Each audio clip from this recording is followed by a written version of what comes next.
I was over there for about 15 years before I left. I, in 2000, was diagnosed with scleroderma. Now you look at me and you would think, well, gee, you don't look sick. And in fact, scleroderma is a very individual disease. I know when I talked to Althea and Leon at the walk, the course that Bonnie had with scleroderma is very short. And that does happen to a lot of people. And I've been to many conferences with the National Scleroderma Foundation, and if you took 10 people with scleroderma and you just stood them all up in a row, every one of the symptoms they display are different. One of the reasons why it's such a difficult disease to diagnose, because you go to the doctor and they treat you symptomatically as opposed to putting the whole package of symptoms together and understanding that this is a disease. And the reason they don't think of it, quite frankly, is because not a lot of people know about it. How many people here knew what scleroderma was before you got involved with Bonnie? Anybody? One, two, just a handful, right? A handful of people. And yet, as it says in your brochure, MS has about the same number of people who suffer from that disease in the United States. And yet I'm sure many of you would raise your hands, right, if I asked you how many heard of MS.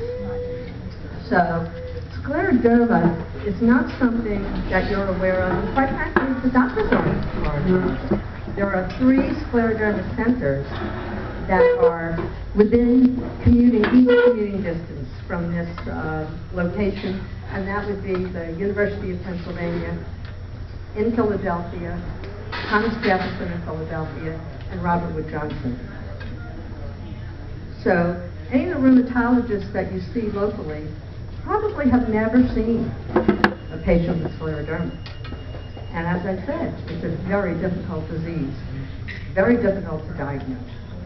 In 2000, when the doctor first was suspicious that I might have scleroderma, I had already been going to doctors for about a year and a half. I had carpal tunnel surgery because one of the symptoms is that your skin gets very hard and you get a stiffness, and I couldn't close my hands. I was having a lot of trouble with swollen hands and swollen feet. I was not a person who was ever sick before this. And at the time, I had a job where I was traveling, and I just thought that because I was in a plane all the time, that's why my hands were swollen. You know, constantly made excuses for the way I was feeling, and then I'd go to a doctor for one thing and go to a doctor for another thing.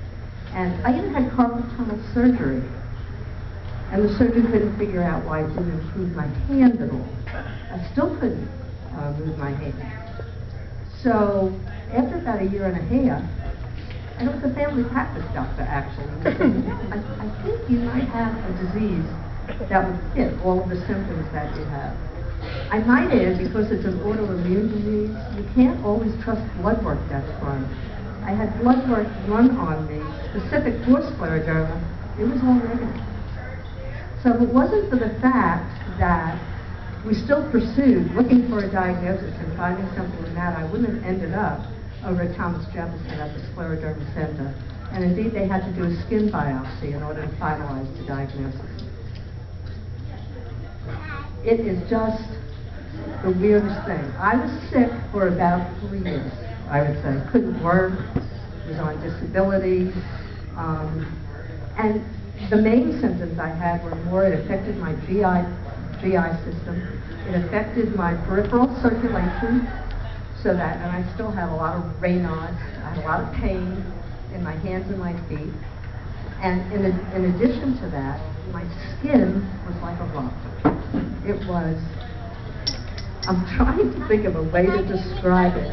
It was sort of like all of a sudden, the coating of skin over my bones was too small for my bones. And I had no mobility. If I held my arm out, I could feel the stretch all the way on my underarm and all the way down down the side. And it was extremely, extremely uncomfortable to go through that at the time. And yet, I went to the support groups that were authored by the Scleroderma Foundation. And in that group, I found a lot of people who were willing to talk about their disease, willing to share the different tips that they use to take care of themselves. And I have to say, it really made a big difference. It made a big difference because in the room of the support group, you have people that aren't medical people, and they are free to say things that a lot of times a doctor would be reluctant to say. So I learned a whole lot about the disease from the other patients in that room. It was truly eye-opening to me to see how sick some of those people are. To this day, I can tell you that the hardest thing for me in dealing with having scleroderma is watching all the people that I've become friends with die of scleroderma. And you wonder why God spares you, why you're still here. Many younger people, most of them younger than me, who have died. Young mothers who still had children to raise. It's a very, very sad thing to live through. After about 3 years, the skin was relaxing, and I started to feel like I could be somewhat productive again. And at that point, I was almost 65 years old. I'm also a nurse, by the way. I had not a clue for all that time what I had. And for that time, what I did is I started to look around to see where I could help. So I decided to join the board of the local Scleroderma Foundation, which is the Delaware Valley chapter. And what is usual in my history is that whenever I join something, I end up being in charge of something. I said to a friend of mine one time that, I said, I don't know how that happens. And I tell you, she got a good laugh out of that. But I really felt that if people who had experienced scleroderma, either through their family member or through being a patient themselves, I almost felt obligated to join the foundation and participate and do what I can. So that has been, I have been president of the chapter for a very long time, and just this past June, I stepped down and became the secretary, only because I thought they had seen enough of my face and heard enough of my voice. But it has been a real long journey.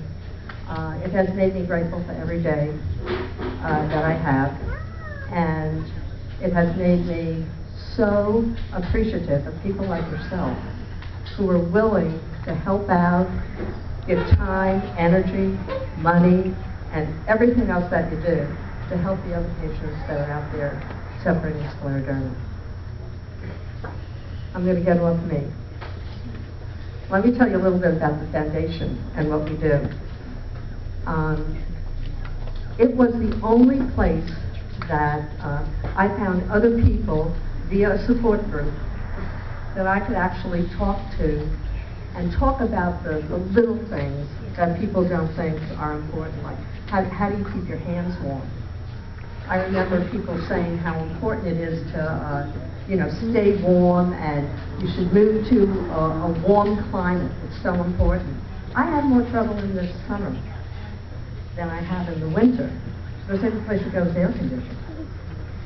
So, in actuality, winter is actually better for me, because I go out, I have my mittens on, and I'm dressed properly. But a lot of times to this day, I still go out and forget the sweater when I'm in the supermarket. Can't walk down the freezer aisle because I know I'm going to get an attack. So there were so many products and so many hints that all those patients knew about that they shared with me. And it made a big difference to my comfort, and it made a big difference helping me get through when the symptoms were there. In addition to the support groups, the foundation runs 2 education programs a year. It was through the education programs that I met the rheumatologist that I chose for my care. It was also through going to the education conferences that I learned that of the 5 rheumatologists, Johns Hopkins, Pittsburgh University, all of the renowned institutions, when I talked to each and every one of them about their treatment for scleroderma, it's all different. So it was really when I understood that you really have to be the organizer and the master of your own care. You have to bring in as many people as you can to give you the advice you need. But in truth, there is no set protocol for treating scleroderma as a disease. There is a set protocol for treating your GI problem.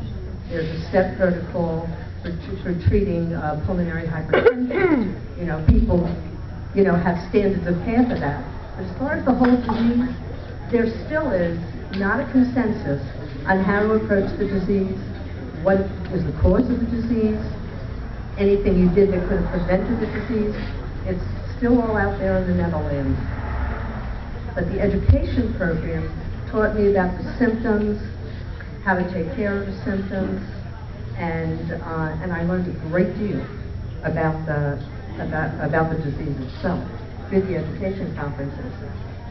I found out that the foundation covered all of the state of Delaware, half of the state of New Jersey, all the way into Philadelphia up to Altoona. Does anybody know where Altoona is? I had yet to be up that far. But to cover that amount of territory, believe me, is a challenge. We only this last year were able to start a venue for scleroderma in Delaware. Up until that point, we kept trying to get something started in Delaware. So it is a real challenge when you only have an office space of 1 executive director, 1 part-time bookkeeper, and 1 part-time person who does support group management. Therefore, if it wasn't for the support groups or the initiative of the families in all of those areas, there would be a lot less that we could do. But through everybody's help, we're able to accomplish a great deal. We participate every year in a national conference. We go to Washington, D.C. I've probably been to Washington, D.C. about 12 times. We go through Congress, we go through the Senate, we meet with the people there and try to get them to support scleroderma as a disease. There are 2 bills currently in the House of one in the House of Representatives and one in the Senate, and it's basically to make people more aware of scleroderma as a disease, and also to make the CDC aware, not the CDC, the NIA, which is the National Institute of Health, NIH, excuse me. I haven't had any of the Jell-O shots.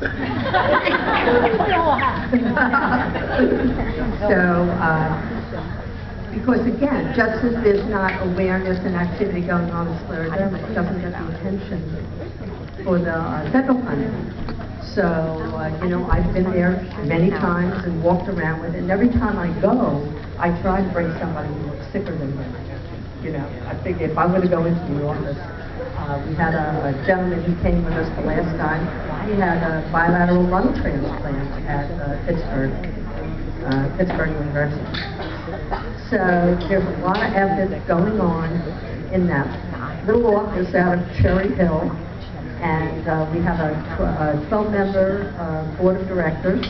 Most of the board of directors are either patients, family of patients, friends of patients.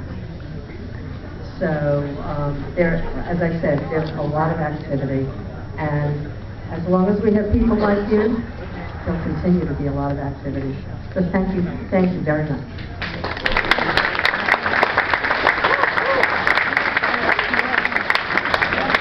Thank you. Okay, we're going to draw the first door prize, and we have 8 door prizes to give away tonight. And we'll give you about 40 more minutes to make sure you guys get your tickets in for your baskets. Our 50-50 is just over $1,000 raised tonight. There's still time to buy the 50-50s. There's still time to buy the lottery board. And with further ado, we're going to have Susan pull the first door prize. And the first door prize is a $100 gift certificate to Best Buy.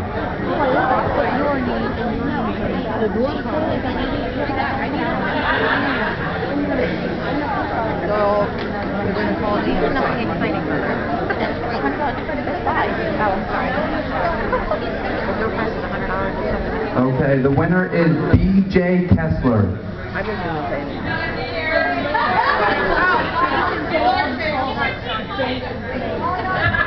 Well, we will make sure that she gets the prize. That's fine. I'll make sure she gets the prize. I have her phone number, so I will make sure she gets the prize. And please enjoy the rest of the stuff. Thank you guys again for all coming out. I'd like to thank DJ Lenny for donating his time tonight. And please read the program. There's a lot of people that took time to donate stuff for this event. Please support those people that have supported us. Please stop up to this table. There is information on scleroderma. There's information on Bonnie's Cruisers, which the team that we put together. There's a walk next Sunday on the 22nd in Philadelphia. All that information's up here. And if anyone is looking to purchase a new vehicle, please support Lucas Auto Group. They have supported us with every purchase that you can do at their Lucas, Chevy, or Dodge dealership. A $100 donation will be made to the Scleroderma Foundation as long as Lucas Chevy is still in business. All you need is a flyer from us and to mention the word Bonnie Cruiser to your salesman. And it's, let's face it, if you guys are going to go out there, you should either talk to Frank Dudley or Mark Snell. Thank you guys again, and we'll get back to the music.